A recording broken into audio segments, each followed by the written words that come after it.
has been quite a while since we have had a tank here in one of these tournaments. And this new tournament from Races and Fun features not one, but two tanks out there on the field. Hey everybody, I'm Brendan, and I'm very excited to welcome us to this new tournament with Races and Fun called the Double Tank. The Double Tank, and we'll have a finish there. We have a timer on this one. It is 2 cars. That's another thing we haven't seen in a while. Usually we've been racing 4, so it's a 1v1. It is 2 heats instead of 4, and the fastest time over 2 heats will lot the winning car. Now there's something else interesting and new about this tournament. Well, not necessarily new, but returning that we haven't seen in a while, and that is the return of certain teams, as you saw there at the beginning, that we really haven't seen in a while. X-Racers. Can I say that again? X-Racers. We haven't seen them in quite a while. Oh, a tough move right there, by the way. And jump. We'll see how that time ends up. He skids across. X-Racers have been ghosting for a while. 5.3, that's better. We haven't seen them, but they are back. Street Beasts. A new set of Street Beasts. No duck and roll in there, unfortunately, but we got some Street Beasts back. We got the Batmobiles back, who featured a lot in the 1v1 tournaments in the past. We have the Fantasy team back. It has the best time, 5.3 for the Formula 1. So we have a lot of old structures back in this one, which is very, very exciting. There's the Electrac on the far side. Ooh, takes a tough bump. He's upside down. I didn't realize that for a second, but he is. And he won't finish this one. Let's see what that time is. 5.5. Might be better if there's a camera back there just to flick to the time, but we're going to pan over and see him at the hairpin. Upside down. I don't even know how he managed to roll like that and then cover so much ground after he's riding on his hood. That's the incredible part. See, oh wow, it was such a quick roll. You almost missed it. I missed it at first. But it's good to be back in some kind of older standard Races and Fun fare here with the 1v1s and the times and the old teams and the double tank. I mean, this is great. Hydrocell, Electrac. Hydrocell starts off. Well, that was actually the Hydrocell who flipped over and was out of it. I misspoke. Electrac actually taking the lead here. Hydrocell was the one who flipped over, and now the one who's going to lose here. That's a tough way to go. 5.1. So, the question we all get to excite ourselves about over the course of the tournament is how low can we cut the time?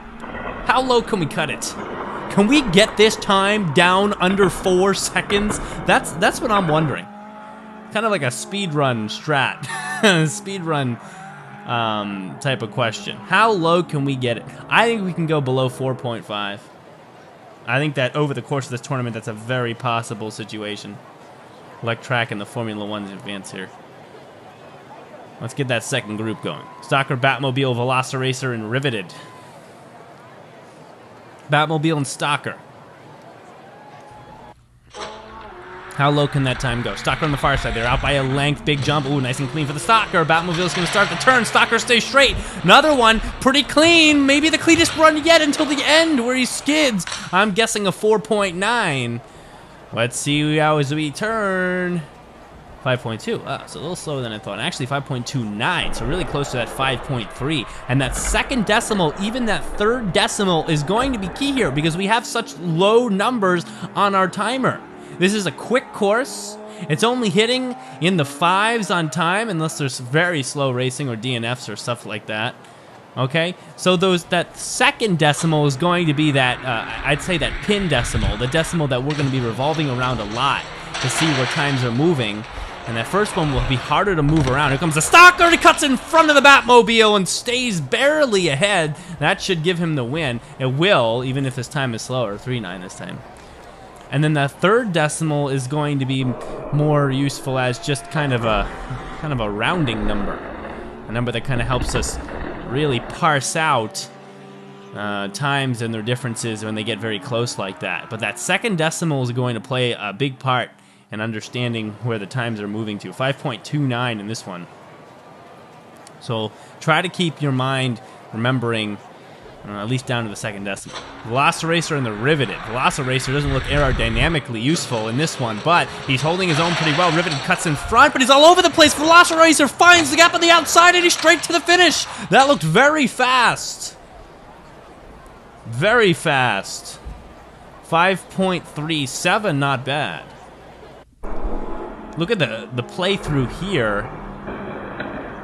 I mean, we'll actually cut to the end here, but yeah, Velociracer found that gap through the hairpin when he was cut off. Riveted couldn't control himself after he made a great offensive move, and that's the problem with some offense in these races. You just can't control yourself afterwards. I mean, with such a short race, you don't really have time to make that up. Riveted staying in front right now. Velociracer skidding. Riveted just needs to beat the time of 5.37 to move on, and he might have. We'll come all the way over here and turn around. 5.26, and that's definitely enough. 2.62. And that'll be advancement for the Riveted. And into the goo, yeah. I mean, yeah, it's supposed to represent water.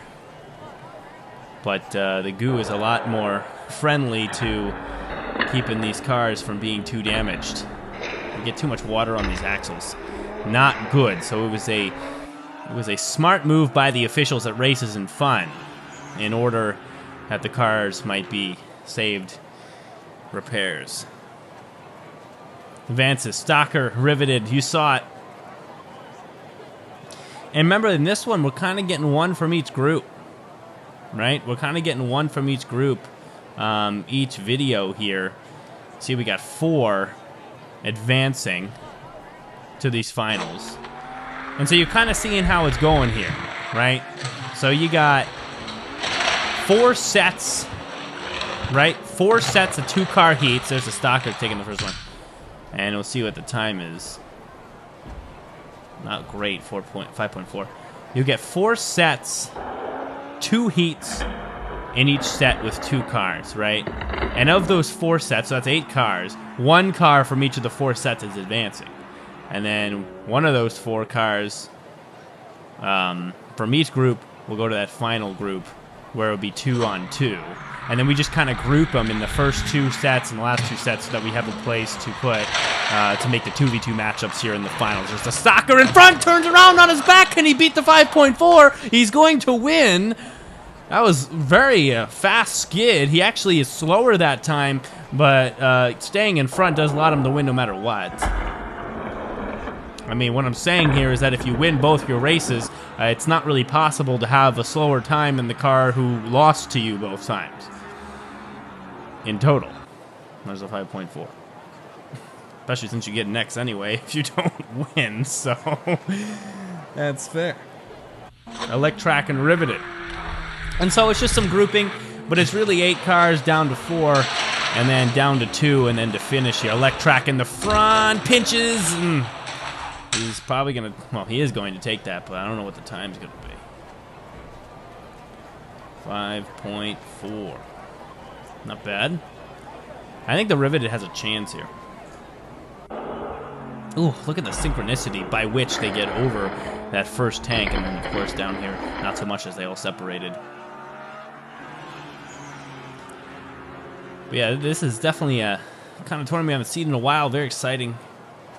To be back out here with some 1v1s, really get to know these singular vehicles as they run through their heats. Riveted on the near side. Oh, he turns. It's over. This track is too short for that to be good. Electrac is over the jump, and he finishes.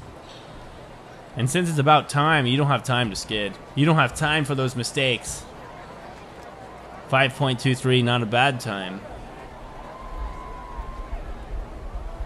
I believe our record right now is about 5.1, but I forget the second decimal, I'll be honest. But someone in the comments probably won't.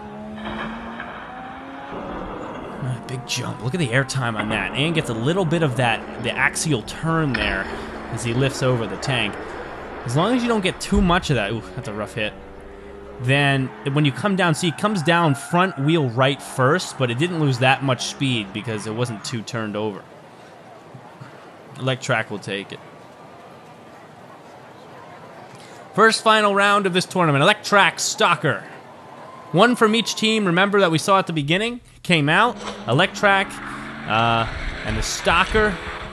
Still obviously from two separate teams is my point here. Stalker out ahead here. Oh, by a little bit. Got nudged forward and maintain control to lift himself over the line. Not the fastest of times.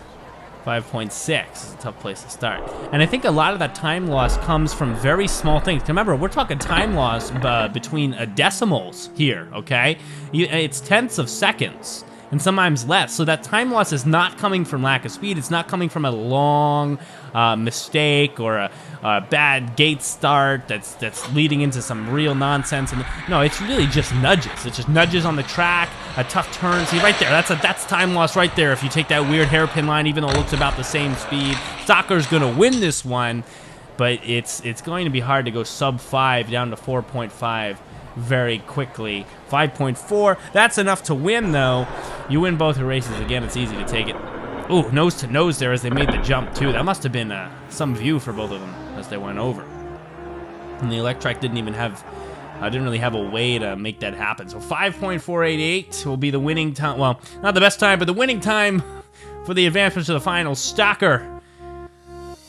Moving it on. Subscribe to this one. We'll see you next time as we move on in this tournament. Thanks for watching.